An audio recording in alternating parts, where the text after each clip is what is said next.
വിദ്യാഭ്യാസ നിലവാരം തൃപ്തികരമെങ്കിൽ വിദ്യാർത്ഥികൾ വിദേശത്തേക്ക് പോകുമോ? ഇല്ല. എന്നാൽ ഉന്നത വിദ്യാഭ്യാസ മന്ത്രി ബിന്ദു പറയുന്നത് അങ്ങനെയല്ല.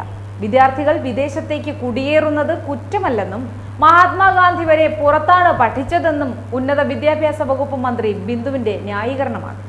കേരളത്തിലെ CPM നേതാക്കൾ ഇപ്പോഴും മഹാത്മാഗാന്ധി വിദേശത്ത് പഠിച്ച കാലഘട്ടത്തിൽ നിന്നും ഇങ്ങോട്ട് എത്തിയിട്ടില്ല. നമ്മുടെ നാട്ടിലെ കുട്ടികൾക്ക് ഉന്നത പഠനത്തിനായി വിദേശത്ത് പോകാനാണെങ്കിൽ ഇവിടെ എന്തിനാണ് ഉന്നത വിദ്യാഭ്യാസ വകുപ്പും അതിനുവേണ്ടി ഒരു മന്ത്രിയും? കേരള മന്ത്രിസഭയിൽ ഉന്നത വിദ്യാഭ്യാസ മന്ത്രിയുടെ ആവശ്യം എന്താണ്? ഉന്നത വിദ്യാഭ്യാസ വകുപ്പും ആ വകുപ്പിലെ ജീവനക്കാരും കേരളത്തിനൊരു ബാധ്യതയായി എന്തിനു നിലനിർത്തണം? പോയി വേറെ എന്തെങ്കിലും പണി നോക്കിക്കൂടെ? ഒന്നാമതേ കേരളം സാമ്പത്തിക പ്രതിസന്ധിയിലെന്നാണ് സർക്കാർ പറയുന്നത്. അതിന്റെ കൂടെ മുഖ്യമന്ത്രിയുടെ ഹെലികോപ്റ്റർ വാടക, മന്ത്രിമാരുടെ ചികിത്സാ ചെലവ്, വിദേശയാത്രാ ചെലവ്, കണ്ണട വാങ്ങൽ തുടങ്ങി സംസ്ഥാനത്തിന് ചെലവുകൾ ഏറെയുണ്ട്. വിദേശ സർവകലാശാലകളെ പ്രോത്സാഹിപ്പിക്കാൻ ഇവിടെ ഇങ്ങനെ ഒരു ഉന്നത വിദ്യാഭ്യാസ വകുപ്പിന്റെ ആവശ്യമുണ്ടോ? വിദ്യാർത്ഥികളുടെ വിദേശത്തേക്കുള്ള കുടിയേറ്റം സംബന്ധിച്ച് മാത്യു കുഴൽനാടൻ അവതരിപ്പിച്ച അടിയന്തര പ്രമേയ നോട്ടീസിനുള്ള മറുപടിയിലാണ് മന്ത്രിയുടെ ഈ പരാമർശം. സ്റ്റുഡൻസ് മൈഗ്രേഷൻ ആഗോള പ്രതിഭാസമാണ്. ഭാരതത്തിലെ സംസ്ഥാനങ്ങളിൽ താരതമ്യേന കുറഞ്ഞ വിദ്യാർത്ഥി കുടിയേറ്റം കേരളത്തിലാണ്. രാജ്യത്തെ ആകെ കുടിയേറ്റത്തിന്റെ 4% മാത്രമാണ് കേരളത്തിൽ.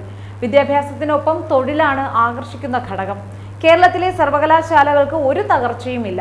അന്താരാഷ്ട്ര തലത്തിൽ സർവകലാശാലയുടെ കീർത്തി വർദ്ധിക്കുകയാണ് എന്നുമാണ് മന്ത്രി പറഞ്ഞത്.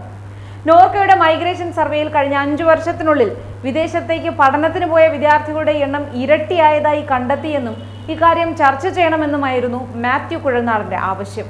മന്ത്രിയുടെ പരാമർശത്തോടെ സഭ കലുഷിതമായി. മന്ത്രിമാരായ MP രാജേഷുമായും R ബിന്ദുവുമായും പ്രതിപക്ഷ നേതാവ് VD സതീശൻ കൊമ്പുകോർത്തു. പ്രതിപക്ഷ നേതാവിന്റെ പ്രസംഗത്തിൽ പുച്ഛമെന്ന് MP രാജേഷ് പറഞ്ഞു.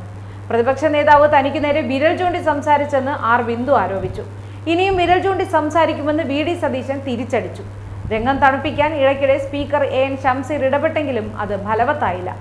അടിയന്തര പ്രമേയ നോട്ടീസിന് അനുമതി നിഷേധിച്ചതോടെ പ്രതിപക്ഷം വാക്കൌട്ട് നടത്തുകയായിരുന്നു.